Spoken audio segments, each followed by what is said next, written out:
I'm talking today about facilitating friendships in folks with ASD.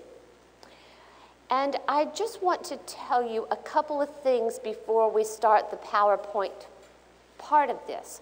Well, first of all, the handouts are on the website. So if you look in the fine print in the program, it tells you how you can get a copy of the PowerPoint and the reference list.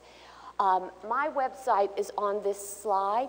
If you want more stuff, just go to that website and email me. That said, I have to tell you that I find myself appreciating more and more the privilege of my life because I have had the opportunity to work with and share experiences with a number of families over the course of my career. And some of those folks I have worked with for over 20 years, which is really remarkable because I've had the honor of watching them grow up, watching their families grow, and really seeing what works and what doesn't work. I'm rather intimidated, frankly, following after Dr. Prezant because he says everything so well. But I do want to give a ditto to a couple of things that he said. The first thing I want to ditto is that those of us who are professionals in the field wouldn't know much of anything were it not for folks with Asperger's and autism and their families. So whenever we start to think we know it all, we just have to hang out with the families and the individuals, and we learn that maybe we're not quite as smart as we used to be, or we used to think. So that's the first thing. The second thing that I want to mention is that I'm not from here. Now, you probably said, duh. Well, the reason I want to emphasize that I'm not from here is because so much of what we know about friendship is based on the culture and the subculture in which the individual lives and grows up. I spent the first half of my life in the southeastern United States, the next half of my life in the northeastern United States. I'm not a left coast kind of person. Some of the things that I suggest for you today may not work on the left coast, and they may not work in Canada because they come from the US. But here's what I want you to think about. When we're talking about social communication, when we're talking about emotion regulation, when we're talking about friendship, there are certain things that are universal, but that also have to be tweaked to match the culture in which the person lives. Echoing what Stephen Shore said yesterday, one of the problems for folks with autism and Asperger's is that most of them are guys, and most of those of us who work with them are not. And the worst thing that you can do, folks, or I should say to the ladies, the worst thing that you can do, ladies, is make this young man into someone with girly manners, okay? So that said, I'm going to try to be like with it culturally, gender-wise, et cetera, and keep your attention. That one other thing I have to warn you about, I am technologically challenged. So at some point in time, particularly when we switch to videos, there may be noxious noises. I'll try to control it, but anyway. Okay. I live 10 miles from Concord, Massachusetts. Now, this may not make much difference to you until I tell you the next two bits of information. Concord, Massachusetts was the birth of the American Revolution, but more importantly, or equally importantly, Concord, Massachusetts was the hometown of the philosopher Henry David Thoreau.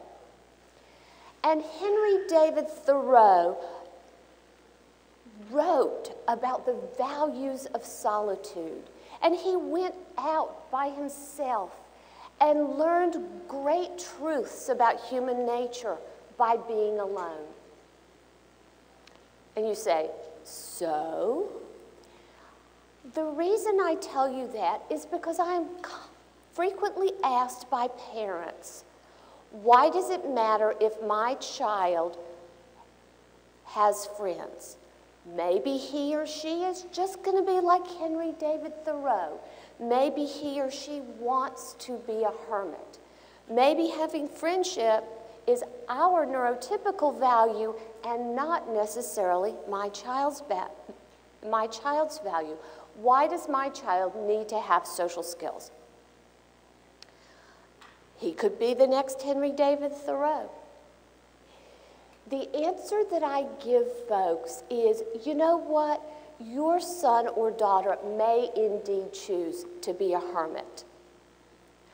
But I want your son or daughter to have the social skills necessary in case he doesn't want to be a hermit. So these are the things that we know that people in general expect, whether they live in Massachusetts or whether they live in British Columbia. How we do it is going to be a little different, but the bottom line values are that we all need to know how to get along for the new world. Okay? So, Temple Grandin and Sean Barron, both individuals with autism, wrote this: true friendships are built on shared interests or shared ideas or shared principles that you both hold meaningful. There's always some common thread that binds you together. And I see, by the way, I see some of you trying to write furiously. It's all, except for the video, it's all on the web, so you can get it. This is the pyramid of friendship, or maybe I should say the triangle. One of the things that I often find is that individuals with autism in their late childhood, early adolescence, assumes that everybody is their friend. That's a dangerous assumption, by the way, for lots of reasons. But when we really look at people in general, we see that most of us have fewer friends than we have strangers. We certainly have fewer best friends than we have acquaintances, and those of us who do have lovers have fewer lovers than we have best friends. Ideally. I meant lovers in the intimate, like emotionally intimate, not physically intimate. See, I've already messed it up. One of the things that's really confounding for individuals on the spectrum is, how do you go from stranger to friend? How do you go from friend to best friend?